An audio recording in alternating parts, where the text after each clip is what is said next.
mushroom farm. Edible type. Yeah, I was about to say. Is that legal? Good morning. Today, I head from Singapore to Seoul to interview Hanbin, CEO of Seoul Robotics, who recently appeared on CNBC and who I backed in my old fund, Zeroth. Here on this episode, and over a traditional Korean meal, we talk about his journey to date, his fundraising journey, where Seoul Robotics has evolved, and where his ambitions lie at Seoul Robotics and beyond. So again, I hope you enjoyed the episode.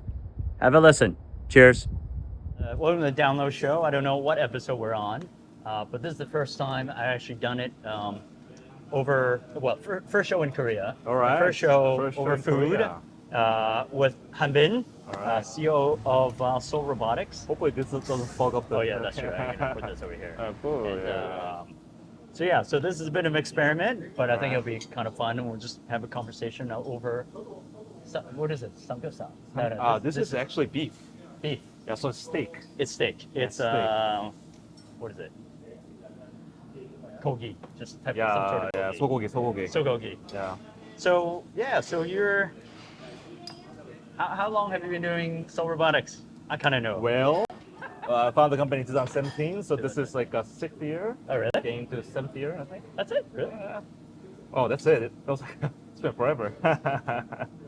But you studied in Boston, right? That's what So happened. I grew up. Oh, sorry. I grew up in Boston. Went to high school there, and then went to Penn State. Winnipeg State. Yeah. But then you also went through Mass Challenge before. Right. No. So that was right after I started the company. Oh, is that right? Yeah. The Mass Challenge was 2017. Got it. Yeah. Oh, okay. So you went through Mass Challenge with Seoul Robotics. Yeah. Oh, I didn't know. Yeah. So went to Penn State. Went to the Army.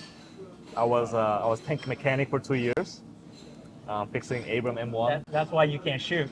That's why you can't shoot. I can't shoot. My accuracy is good. Well, you were Katusa? You were Katusa. No. I was just really? I was just basic Army tank mechanic. Right. Okay. So, and after that, I started a little AI study group in Korea. Everybody's studying AI, and that's like 2016. Right. That's when I met my co-founders. Right. And there was a competition in Silicon Valley, Oh, really? like self-driving competition, it was coding competition. Got it. And we did pretty well, and like, oh, why don't we start a company Right. based on processing LIDAR data. Right. So with that, I went to Mass Challenge as like the first accelerator. Right.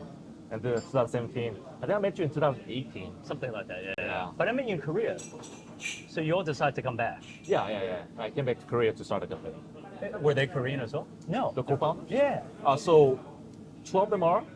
Oh, right. Okay. One of them are not. They're is French Vietnamese. Yeah. I remember it. Yeah. And I'm like practically American. Right. Almost. So it's because of the two guys that were Korean that you all decided to come. No, I really loved how Israelis building this international startup out there, out from their small Israeli town, right? Right. But I saw that the Korean companies really, they never go global. Like Korean startup, they will go global. So I'm like, oh, I wanna see if I can send a message that even if you start a company, you can be like Israeli, where you can build a global product. Is that why you call it Seoul Robotics? Yeah, that's why I call Seoul Robotics. I was like, I want to make a point. Right. Okay. Obviously, there's a great Korean startups out there. Semper being one of them. Global chat API that provides service to Reddit, you know. But they're tech, but like to me, it's not like a deep tech. So I mean, In fact, I want to get Josh on the show at some point as well. yeah. I think he'd be. Have you met him? I met him a couple of times, and I know of him a lot. I've been to the same event as he has, but I just never bothered to. He's a good guy. I know good guy, He's but actually really very quiet. yeah, but Good. I mean, I feel like his time is a lot more expensive than mine, so I was like, okay, I'll leave you alone. He's a good guy. He used to be a gamer actually. Yeah, He used to that's pretty play Dota, I think. He was quite good. How do you get to know him? Yeah, so he went through TechStars. TechStars, in London. okay, So yeah. he went through his last startup, or sorry, his still current startup called SmartFam. Okay. As I told you before, so they, what happened is they went through a small fam. So I met all his co-founders, and they went back to Korea, and then they kind of they mess around for a little bit, trying to figure out what exactly, and then they apply to YC. And so over the years, whenever I come to Seoul, you, him, and then Jung-hee, I would see, Okay. just to get a sense. And also Taekyon, Taekyon Lee. I don't know who that is. Daum, co-founder, Daum. Yeah, for he's real? really cool. He's really cool. So a few, yeah, a few. Do you have like you have a personal connection with the guy? Yeah. Oh, I wanna meet him. him. Yeah. I mean, I have his email. I haven't pinged him in a while during COVID. Okay. But I hope he's still alive. no, he's a good guy. Don't say that. He's on the same EO channel. So I was is he? Yeah, so I was talking to Jung-hee about EO. Okay. So how did you get 944,000? You Views. are the most, you know? One of the most. I'm not. No, I think you are. I'm not the most. Are you I'm sure? like a fifth. No, you're okay. Yeah. So I'm terrible at this. I burnt a little bit, but Okay. you know, you gotta Yeah, just it's deal fine, with it. So this is steak, so whatever. Right. No, Jungi introduced me to Yeah. EO. Right. Yeah, he's an investor. And I said I need to do some PR to recruit some people, and Okay. Right. yeah, maybe I will get like, I don't know, 40,000 views or something. Right. This is early, right? It's Because like- I saw it It's was like like a year, 2019 or 2018. 2 years ago. Yeah. 2019. He posted up the video and it's just going through the roof. People keep watching it. Right. I have my friend contacting me. I saw you on YouTube. My friend was one of my relatives was working at Samsung, like Right. in the R&D division. My video was circling around in their little KOTRA channel. Right. Like, look at this guy. It's like, What? Yeah. What did you say? so I just said, like, you know, I'm a very straight shooter just because I don't have a lot of filters. I just say what I think. Right. Okay. All right. I just thought that I said my philosophy that a lot of Korean startups was wasting their effort, you know, taking the government money. Okay. It's like we gotta build a global product, Right. you know, and start just, you know, using taxpayers' money for whatever. And I said, you know, my philosophy is that the Korean companies are driven by making cheaper products in Japan. Okay. Therefore, Korean startup has no chance of trying to make business with the Korean Right. conglomerate like Hyundai or Samsung. Right. Gotta go start global. Right. Just to prove that point, we started working with BMW, Right. which is funny because still today, I don't have Korean clients. Right. After 6 right. years. Yeah, you were saying yes. So you said something controversial because I saw it, but I couldn't like. It wasn't understand. controversial, but it's like I pointed out the white elephant. Nobody was talking about it, I pointed out. All right. And people thought I was like, I don't know. To be honest, I don't understand why, but people probably thought I was bold. You know, say what needs to be said. I spoke against Tesla. I was like, oh, but you know, It was because it was really hot compared to the average, and I was like, "There's something weird that you saw." and then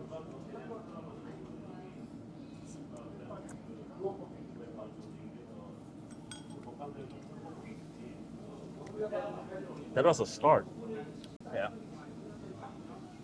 We got on one of the national TV, not national TV, but we got on 2 episodes of national TV. The 2 episodes, each episode got like 3 million views. Oh yeah.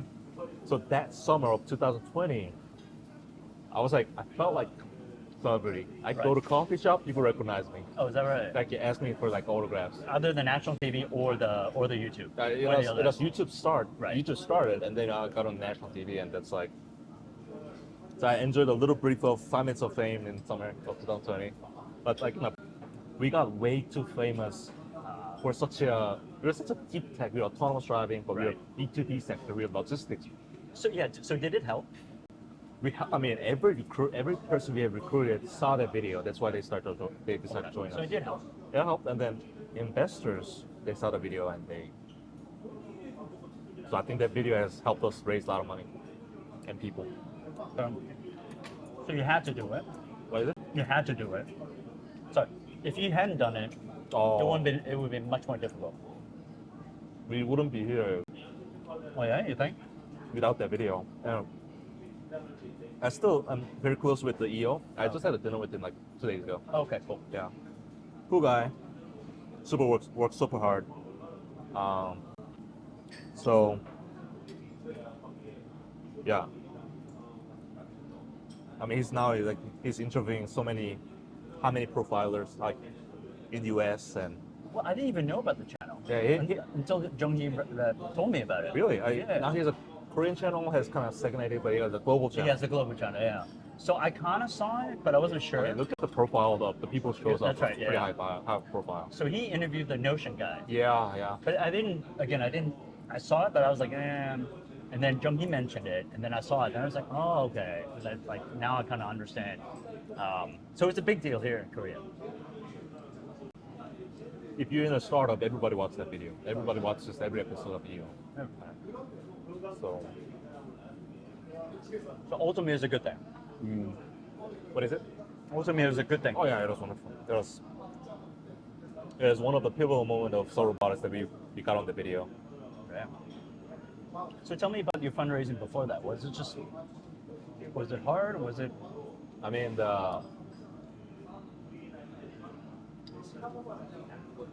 Because your Series A was Future Play. right. Seed round, every round was future play. Yeah. The Series A, our second round, I think we raised $60 million. I'm forgetting the time when we raised it. I think we raised in 2020. And that was all the banks, KB and Queen. KB and KDB, they led the round. Right. I forgot the evaluation of like $25 million. Our last round, we closed in September. Not September. We raised $25 million at $250 million. And who came in that round? KB led every round. Oh, really? KB is our biggest shareholder. Okay. And then any foreign shareholders? Oh, yeah. I pitched them all through every round. Oh, is that right? Oh, yeah, that's smart. They should do it. It's funny because like I didn't even do IR. They're like, oh, next round you're raising next round. Right. How much money you need? Yeah. Okay, we'll send you $1 million. Oh, it was like 1 million. They put in 1 million last time. Every round they put in $1 million. No. Oh, every round. Oh, so they've been consistent on the number. Yeah. It's not the percentage. Yeah. They I think so. Actually, I could be wrong. But Series A, I think they put 1 million, and Series B they put 1 million. Okay, got it. Okay, so they're consistent on the number, right? Yeah. That's good. That's good. It's great. Like, No, because then you know at least you have got that one, right? Right. Yeah. So has the rounds gone easier, actually? it got bigger. Yeah. Like the initial commitment is easy, but just closing the round is hard because now, like, But you have bankers working for you now. yeah, but it's just like in Korea, like, you're not making a whole lot of money. But how do you justify your $250 million based on your revenue? Right. Like revenue multiple model just simply doesn't work. I was like, Right. it doesn't work. Right. But you're not you weren't trying to raise from Korean VCs, right? I mean, every round he does from Korean VCs. Oh, okay. Yeah. So I said, well, if the BMW works, it's gonna be easily several $1 million in contracts. And right now, the kind of size we're negotiating is quite large. Right. The contract that you're trying to negotiate. Yeah, I don't want to specify the number, Yeah. but it's And now they say it, okay. Right. Well, but it's hard negotiating like Right. why. Have you tried to? I'm sure you have, but raising from the valley. I did, Yeah. but then last year it just kind of shut down. Everything kind of shut down in like Oh, the February, COVID March time. Yeah. Right. Not just the COVID, just the market kind of stagnated, crashed. Everybody, I got a lot of interest, but then all of a sudden March, April time, everybody just stopped answering the emails. The only thing I had was backup by Korean investors. Right. Now, have you noticed, like, are your investors, because there's a whole kind of thing about trying to get to profitability, right? Making revenue, making profit. Have your investors started kind of pushing you to do that as well? Yeah. Which, I mean, makes sense because we've been around for 6 years. But also at the same time, it doesn't make sense because what kind of autonomous driving companies out there making money? Like, it still takes some time. Right. It's time to ramp up and Right. make the system stable. Right. So, I think, but our investors are patient, but at the same time they're asking for numerical growth and they I don't know the difference. Um, Are they asking for the IPO? You put a date. I did. I took it away though. I No, was because like, yeah. actually I really wanted to push for Nasdaq IPO Okay. because my my whole mission was I want to I don't know what the right term is. I want to make this Israeli business model of making a global tech product Right. and make it in a hometown and sell it everywhere and go to Nasdaq IPO. That was my entire ambition. Right. But I realized that Korean government actually don't want to go to Nasdaq. They want you to go to KOTRA. Of course. So I had a couple chats, but I was like, I asked them like, why am I being so taxed like crazy if I were to go to Nasdaq? Like, well, we don't want you to go. Oh, you're taxed You'll be taxed like crazy if you go to Nasdaq. by Like, the Korean government. yeah, because you have to foot the company and stuff. So recently I've changed my mind. I was like, okay, well, if the mothership doesn't want us to go to the motherland doesn't want to go to Nasdaq, what am I gonna do? But how about your timing? Um, We're not going to say what the Well, I timing mean, is. I think sooner the better. Okay. We still have to have a revenue. Right. But, But- can you do that in Korea? And You still can. this is called Costa, right? You said. Yeah, Costa, they call it the Tesla track. Tesla when IPO when they didn't make a lot of money. So you gotta basically get your tech level certified by third party. And Okay. tech party will say you're like top tier technology or the bottom technology. Based on that, you go IPO. Oh, really? But That's it's, it. Kosdaq is very interesting. It's different from Nasdaq Right. because Nasdaq is a private company. Right. They make money by putting as many companies as possible. Right. And they make money on IPO, they make money on transition. Right. And they make the fee. You're right. So they're incentivized to have as many companies as possible Yeah. at as high evaluation as possible. Right. Coastal is different. It's run by the government. Right. Their priority number one is to make sure no whack job goes up there. Oh, right. Got it. It's a government job, Oh, I and see. like they don't care how many companies go IPO. They don't make money when the company go IPO. They don't make money when the company.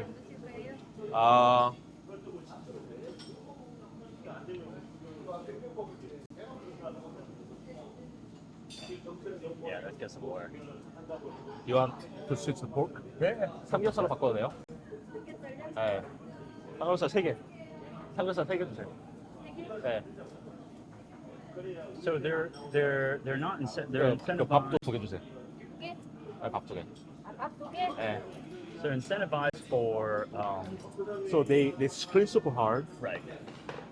They make sure the evaluation is as low as possible, so that when the initial IPO, that people buy it, Ah. they don't lose money at the initial first day. Ah. So they're there to protect the Right. public people, which is Ah, like right. okay, it's completely different from Nasdaq. Oh, got it. Okay, got it. So it's really difficult to. It's almost hard to get into Coast like the Nasdaq. But then it's not just that though. It's like basically you could go in there for a smaller valuation Okay, than Nasdaq, yeah. yeah. But But on the other hand, companies that IPO on Nasdaq, like they come down quite a lot, right? It's like at least 40-50%. and they get delisted all the time. Yeah. Coast stock, you go up there, Nobody ever gets it listed. you don't get delisted. Right. Okay. Right. That's Go- their job. They make sure that you're good enough. to- Government won't let you go. Right. So it's like really different mindset, but I mean, for me, my personal mission was to promote startup to be more global, which I think I've done it with our company. Our first fund is BMW in Germany. Right. I think our second fund will be in Japan, Right. and then third company might be Korean company. I don't know, Yeah. Yeah. but it just doesn't make sense. I mean, obviously this company at Coupang, right, makes a lot of money here, But if you look at the evaluation, they're like 3% of the Amazon. It makes make sense. Korea is literally 2 or 3% of the entire world. Coupang is listed where? Coupang is listed in NYC, NYSE. Okay. Yeah. Got it. Okay. But so what happened is they flipped and they paid the tax. They started as an American company. Right. Got it. All right. So you could still flip. You just have to pay the tax. Like, I would have to personally pay Oh, really? 40% of the amount that goes into the flipping of the company. Okay. It's like ridiculous. It's like basically they're telling you, don't do it. Right. So they need really the founder has to pay. Founder and the company. Oh wow. I forgot the exact numbers, but So that's okay. That's how they do it. yeah. I wonder how Semper did it. It's an American company. I'm not sure whether they started off as an American company. I think they flipped. I think actually they don't flipped. know. Yeah, I I think don't they know. flipped. I think they flipped. I'm pretty sure they did. But I think they flipped so early, right? Where it didn't matter. Like they could pay it. That's what you gotta do. But now there's catch to it. If you're a Korean company Yeah. that is based in Korea, but you flip so that your entity is American, Yeah. now the Korean VCs cannot invest into you. Oh, is that right? Because Korean VCs get money from the Korean government. Right. They can only allocate so many percent into American companies. Got it.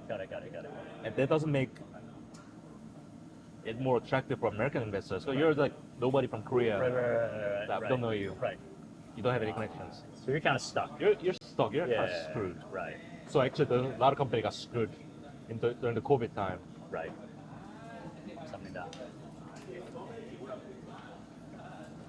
So we started with beef and we downgraded the pork.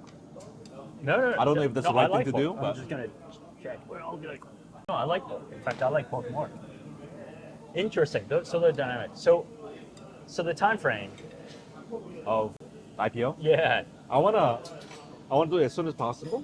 Do they do SPACs here?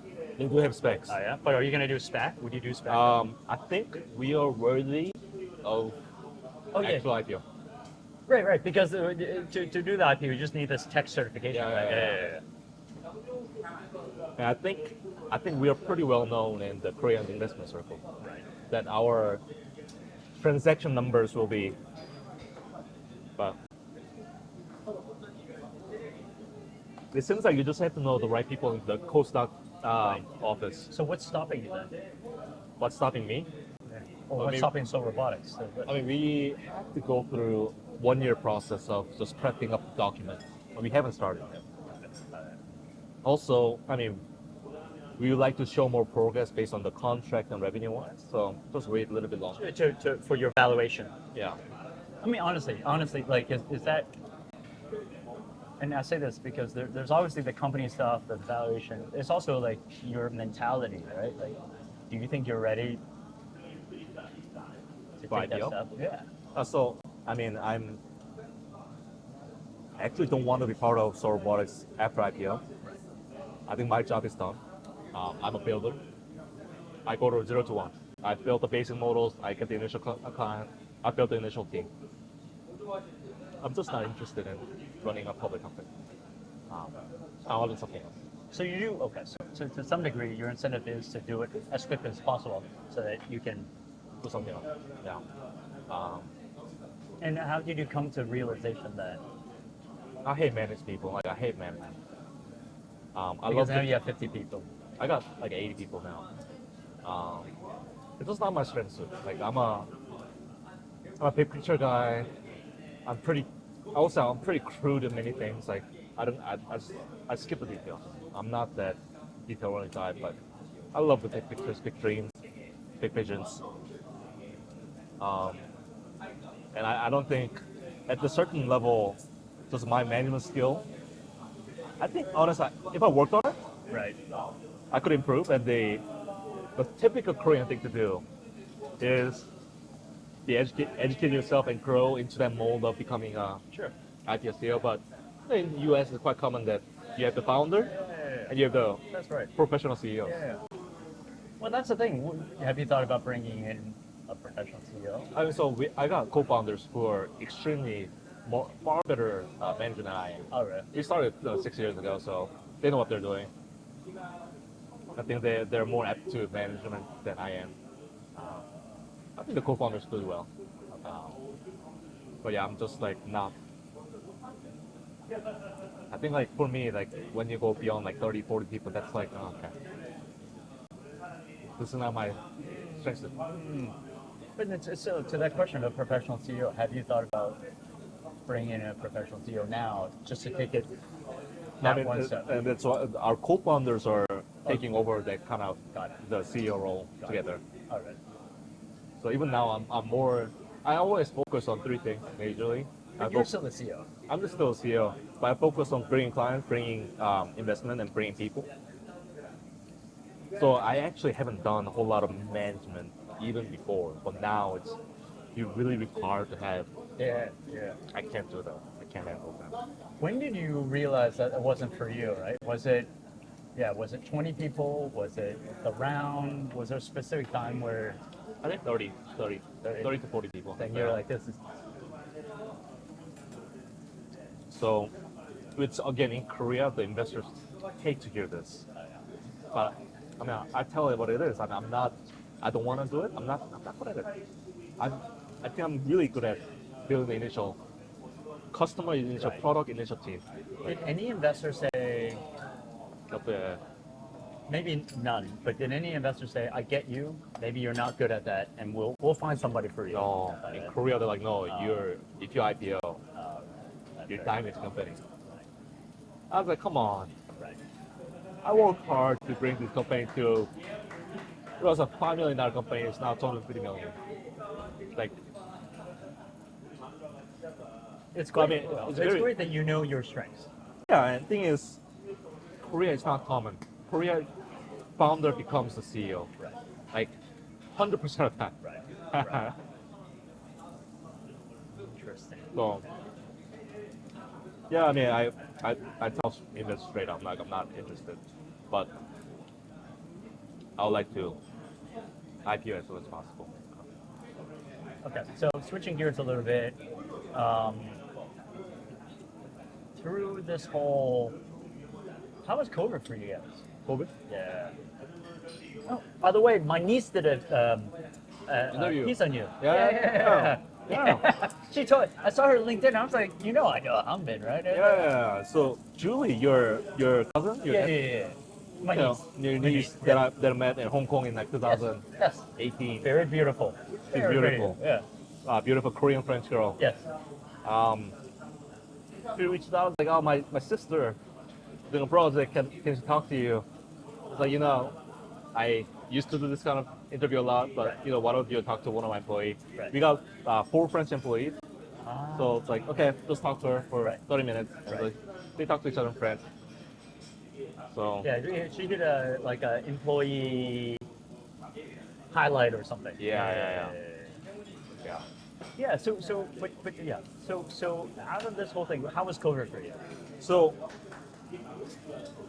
we work globally and we work remote a lot, even before COVID. Oh, okay. All right. And the thing is, our sales cycle is super slow. Our sales cycle is 2 years. All right. Okay. Yeah. So COVID was 2 years. Right. So you you still kept the office. The people were sometimes remote, sometimes in. All right. So it didn't affect you as much. The car companies still need to make the cars. Oh, okay. Oh, really? From a customer perspective, that they didn't change. So just to kind of clarify what we do exactly, it's actually changed a little bit from where we started. We started with the premise. Our premise was that there is enough LIDAR software problem to be solved with computer vision. Thank you. So we did like 200 different projects. I mean, you name it. If the LIDAR was there, we did a product, software product for it. So we were basically an SI company for like 3-4 years, and then we stumbled upon BMW at do you know the event called Slush? Yeah. The Finnish. Yeah. I know We those met guys. BMW there. Right. So like, we have this whole autonomous driving project. You want to take a loan? Got it. Okay. And then like end of 2018 or 2019. Right. Sure. Right. One of the side projects. But the problem they're solving was pretty unique. When you make the car, somebody needs to drive them to the train or a ship or truck Got it. to be loaded. Got it. And then they need to do the loading and unloading like 3-4 times before it gets delivered to the customer. It costs them money because Yeah. people have to drive them. Right. Because I used to, the reason why I want to go when you go, Yeah. because there used to be a program where you could buy in Germany, you could actually drive it for them. Really? Yeah. So I was going to do that because I love BMW. So I was going to do it. But anyway, yeah. So- That was their attempt to try to make it less, right? Less cost. Yeah, less cost. But the problem was, in the world, there's a massive driver shortage. Right. Like Japan, no, in Europe, Right. there's a currently 2.4 million driver shortage. Right. People just don't want to drive. Got it. In Japan, by 2027, the current numbers of the drivers who can drive anything Right. commercially Right. will be half. In US, simply nobody wants to work in US. Right. And there's no way they can make it more efficient. Like, have one driver 50 cars, one driver 100 cars. So, So what I learned is that this process is pretty. One person drives 4 vehicles per hour, one person drives 4 vehicles per hour. and within a parking lot, right. you need about 3 people to drive in 3 different routes. Got it. So you talk about money, Right. right? Do you know how much it costs? Like for I don't. Okay. I do, but probably not to okay, share it. got it. But so yeah, it's the cost is a factor, but just the driver shortage around the world is Yeah, it's right. bad. Right. So Like- there are not enough drivers. Sorry, there's always enough. They just have to pay more. Right. Yeah, because then the cost will go up. Right. Right. But people just simply don't want to drive at the current Right. cost because whatever. Right. X, Y, Z. So I thought this is an interesting problem. But we turned out we happen to be the only company that can actually make this work in the world. Okay. Even there are competitors like Bosch. Yeah. So how it's done is actually you have the LIDARs not on the car, Right. but it's like a guardrail, like virtual guardrail. The LIDAR is installed along the road, Right. and the computation is done on the infrastructure, Right. and the car is listening to the command, like where am I supposed to go? Right. So we call it the autonomy through infrastructure. That's my plug for the today. Yeah. What is it called again? Autonomy through infrastructure. Yeah, there you Autonomy go. through infrastructure. The product is called Level 5 Control Tower. Right. But so yeah, you don't increase the cost of the car, but all cars comes with a SIM card. All cars are like phone. You can control them with your phone today. Got it. So the company, all they have to do at BMW is purchase the infrastructure. Yeah, exactly. It's a yeah. one-time thing. Yeah, that's it. Right. And then they pay us license fee. Got it. Right. So we are providing a taxi service. Right. Um, Okay. Interesting. So that was how, and so that just came out of Slush. It came out of some project with BMW, and you said this is really where the focus. Because we've done so many different LiDAR projects, and I said, issue is that the LiDAR industry itself Right. kind of become a dump. Like Is it too early, like for autonomous cars? too early, they promised too much. Everybody went IPO. After IPO, everybody left. Yeah. It's like Wait, who's doing LiDAR though? We're switching gears a little bit. Yeah. But what's that autonomous car company in San Francisco that's actually really? there are a bunch. There's like Waymo, there's Zoox, there's Cruise. But they don't make the LiDAR. They use LiDAR to build a self-driving Okay, car. but they're using LiDAR though. Yeah, they're using LiDAR. Okay. But there was a lot of hype around LiDAR, how cheap it's gonna be, how high performance it's gonna be. Yeah. It just simply didn't deliver, especially the price-wise. It's a price point thing. Yeah, yeah. So, but this product, this BMW product, makes sense because you only need handful of sensors, Right. but you're automating 300 cars a year. Right. Because that you install the sensor once. Right. It doesn't matter how many cars go Right. through. Right. So the price of LiDAR didn't matter. Right. So I thought this is gonna be a potential where we can Yeah. generate billions of dollar revenue Right. providing a taxi service. But then how did you come up with like that model, right? That we're gonna do the infrastructure, who's gonna pay for the infrastructure, and then what's the license fee? How did that come around? We just continue to work with the client to make sure that the cost makes sense. But it's a typical process to have a capex within the factory ground. They buy something, Right. they buy an equipment to automate certain part of the process.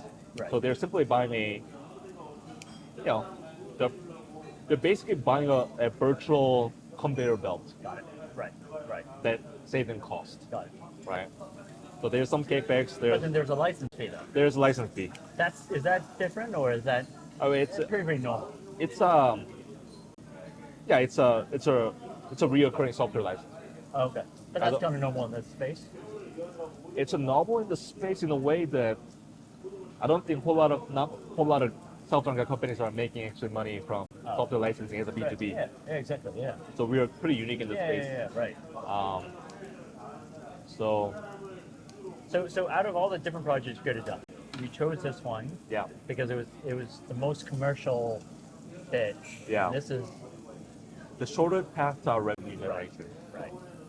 At that point, were you searching for a path to monetization, or just did it come and you're like, You know, because you could have raised more funding and just like, oh, we'll do more R&D, I mean, and we'll focus on autonomous driving. it's in Korea.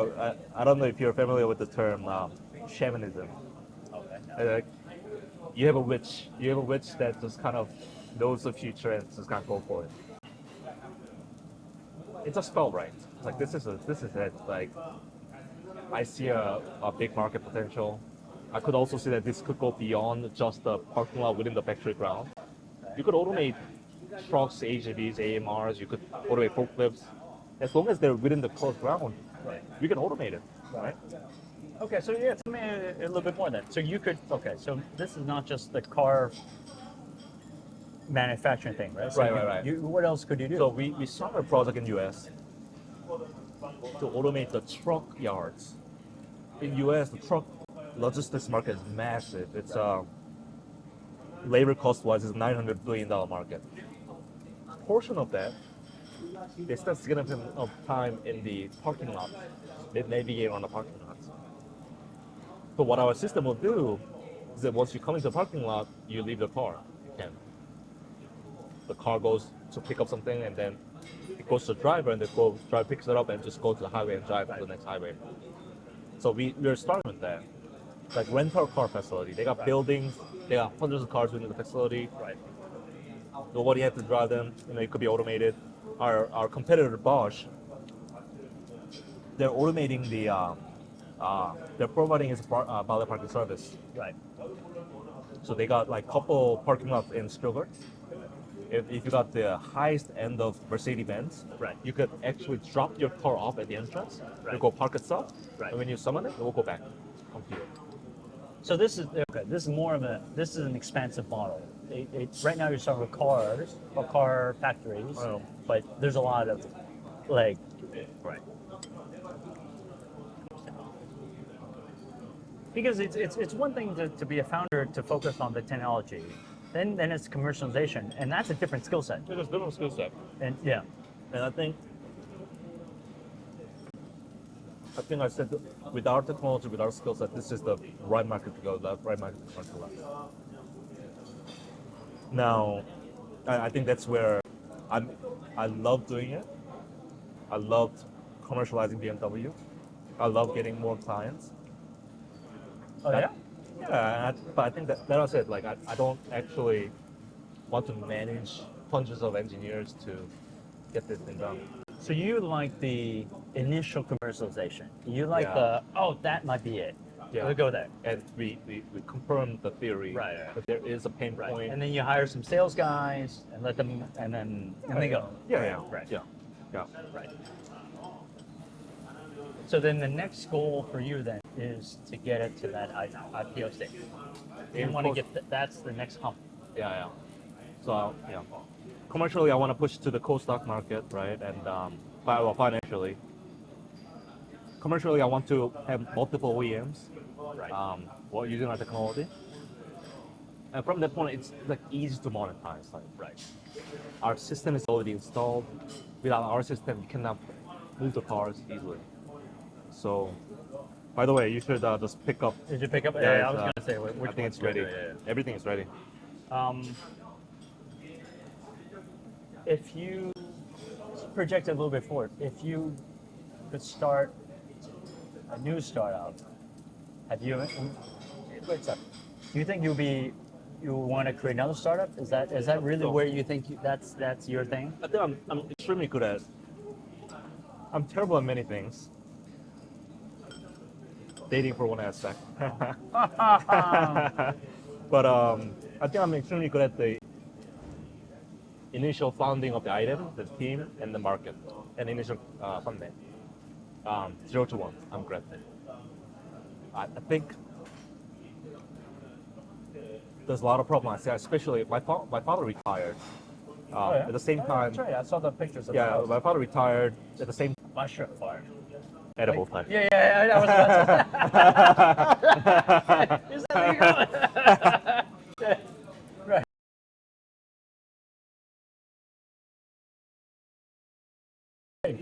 So there's about 80% of the food product in Korea is manufactured by illegal aliens. Illegal. Illegal aliens From where? from like Vietnam and rest of the Southeast Asian part of Here in Korea? in Korea. Is that right? Actually, let me check on this thing.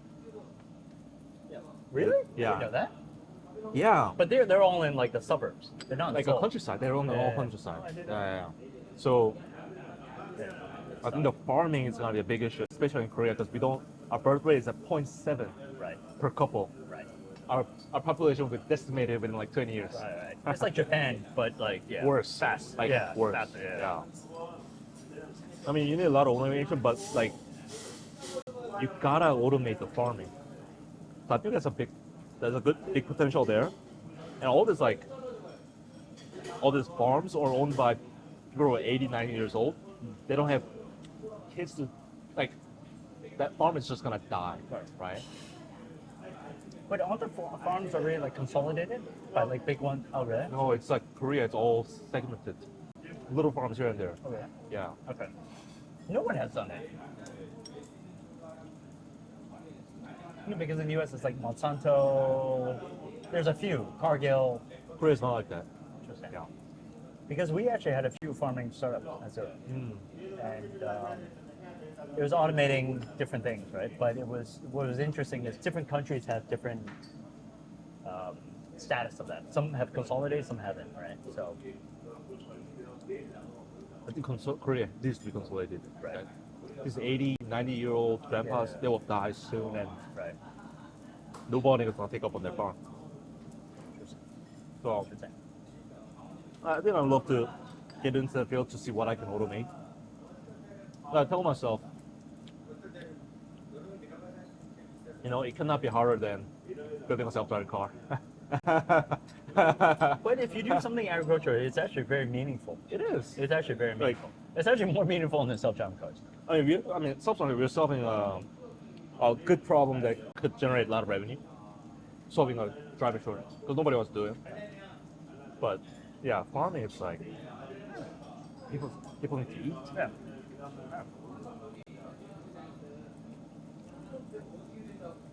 People need to eat. These guys want to retire, right? What is it? These guys want to retire. That's The why I old want to guys. retire. Yeah, no, the guys, the farmers have to retire. They don't want to do it anymore. I mean, they're so old, but they're still working. Like that's their life. Like they don't. Yeah. So I don't think Korean farmers, they know the term retirement. They just like work They until they wanna die. Yeah. Korea. What's surprising about, well, not surprising, but what's I was reflecting on the fact that I was serving the military here, right? Korean guys work hard. They work hard. I mean, I don't know how hard you work, but the ajoshi, Sometime, yeah. yeah, in the cafe, like in the shops over there, they work hard, right? Because in Weijungbu, they were up at like 6 a.m. or 5 a.m. Oh yeah. Right? They work until 12, right? My father still works hard. Okay. In his retirement, he works like 12 hours a day, 12 hours a day. But he works. He has a professional mushroom farm. Yeah, he employs 15 Southeast Asians Oh, to yeah. run this farm illegally. Really? I didn't know that. Okay. But how do people come? Oh, they come and they stay. I mean, the network of people, the illegal farmers are there. It's massive. I didn't know that. Taco. Really? Yeah. So interesting. So what do you like? 막걸리 하나 주세요. What do you think Korea is gonna like progress to in the next 10, 15 years? So I spent just this month. I spent 1 week in Singapore and 1 week in Japan. Right. Oh yeah, you were saying Japan is cheaper. It's cheaper, but I think the future of Korea. I thought the future of Korea is becoming much more like Israel again, building a global tech product that is incorporated everywhere that everybody needs to use. But I have a little bit of change of heart. I don't think Korea can compete against China when it comes to any type of technologies out there. Yeah. But I think Korea needs to play more like Singapore, where it becomes a financial sector. I mean, Korea has accrued a lot of wealth, and they actually don't know where to spend money. They need to invest and buy up companies and product internationally. And I realized that's what Japan has been doing last like 20 years. They got so much cash. They have. And they've been just buying companies internationally. And all these Japanese companies, their revenue increased. But it's because they have acquired another company that was already generating a lot of revenue. That revenue was registered into the Japanese public market. So I thought with the Korean size, it might make more sense for Korea to study and focus more to become like financial hub. I think that's the right way of surviving the country at this size. Because you were saying Seoul is more expensive than Tokyo. So it's more expensive, like 30%. Yeah. And already the prices came down, right? Real estate prices already came down from before. It used to be really high. A little bit, but Korea single meal in USD in Seoul, it used to cost less than $10, but right now any meal you need to pay $16, $17. You go to Tokyo, any meal you can buy under $10. It's like living costs in Tokyo is a lot cheaper than Seoul. But then in general, their jobs are increasing, like their pay is also increasing. That's the thing. Japan, Yeah. their salary didn't increase for the last 30 years. Right. Korea, we have increased. Oh, really? Got it. So in Korea, people still want to most people still want to work for like Samsung, the big chaebols. More and more. Oh, yeah? I will.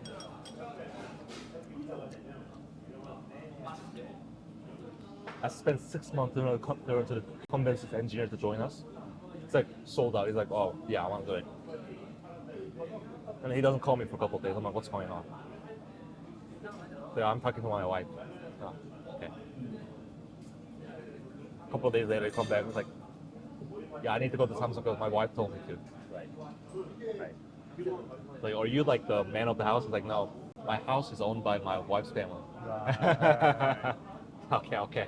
Your landlord tells you to go to Samsung, you go to Samsung. So it's still fun. So that's the thing. I think America still has startup culture, It does. right? Yeah. Korea is Yeah. difficult. Korea is Well, actually, it's not just Korea. Anywhere else, actually, it's not just Korea. Not really Korea. Like, I'm surprised. Like Korea is rich. People are rich. People are wealthy. They have money. They want to spend it. Yeah. I talked to like a third generation, fourth generation business owners because the business has been running for the last 60, 70, 80 years, building some random things that you never even heard about. Right. the company has like cash equivalents anywhere between like $500 million to $1 billion. Like they simply don't know what to do with this money. To a point where the money that is sitting on the bank account Right. generates more income Right. than their profit Right. Oh, from really? making the components for different things. So like, what are we doing here? Like, we make more money from bank. Why are we working? So I say, we gotta go Berkshire Right.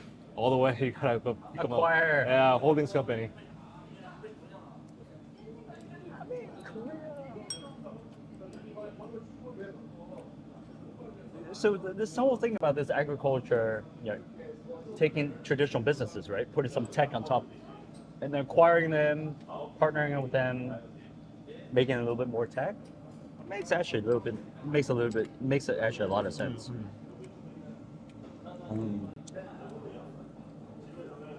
But I mean, again, it doesn't mean that we focus less on technology, because you have to know the technology to buy up the right company. Yeah, right. So you still need to be extremely smart. It's just you don't need as many human capital to compete against China. Like even US has a difficult time competing with China. Like what is Korea to compete against a market that is 30 times bigger? Can they come now to do business? Can Chinese companies do business in Korea? There was a time that Korean companies can't go to China. I don't think Chinese company care. The internal market is so much larger. I think a lot of Chinese companies simply don't care about the world outside of China. Yeah, because it's already so big. It's so big. It's bigger than Europe, Japan, Korea combined by itself. What's interesting here is really the technology. Yeah, the people's know-how. I mean, I think out of all the Asian countries, I think the best mix of like entrepreneurship, even though it's not the best, can't compare it to Israel or US, but it's still the best. It's still the best. Other than China. Other than China. China's like different. Yeah, it's a different animal. You can't compare it to China. Yeah. I think Korea is good. Koreans are actually really good. Because I've noticed that with Jung-hee. I was like, he was more Korean this time. It's like, oh, where does that come from? And I'm gonna try this. I felt like he felt like he created this startup culture ecosystem in Korea, and so he was very proud of that to some degree. And I was like, oh, that's kind of interesting. I mean, He's Korean at the end. he's good. I mean, He's not saying anything bad. I'm just saying he's a good role model. He sold his company, computer vision startup, to Intel. Intel, yeah. which is unheard of at the time. I took the money from him because I mean that's a good model. You build a product, you sold it to global companies, and you understand the global market a little bit better. You come back to Korea with that money, you invest more. So I think he started a very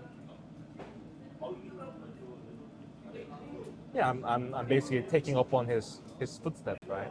But I want to do better than him. Like I think his exit was like $30 million. And that was back then, though. Yeah. So I mean, he did an amazing job. Yeah. But I mean, his follow-up needs to be better, and I think He's got 200 companies. He's got a lot of companies. I think I don't want to drink anymore. Yeah. All right. You can all take. You have to drive home. Ooh.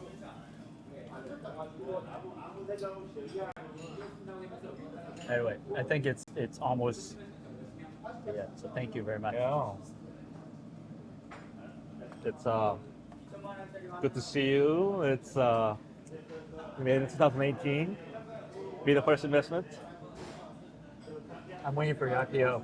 We've been trying to force you to sell, but you won't sell. I'm not gonna sell. It doesn't make any sense to sell. Like, So our Korean investor's been trying to convince Todd to sell his shares. it would never make sense. I mean, it was always not rational.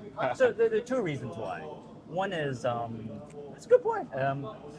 One is from a rational economic perspective, it never makes any sense, right?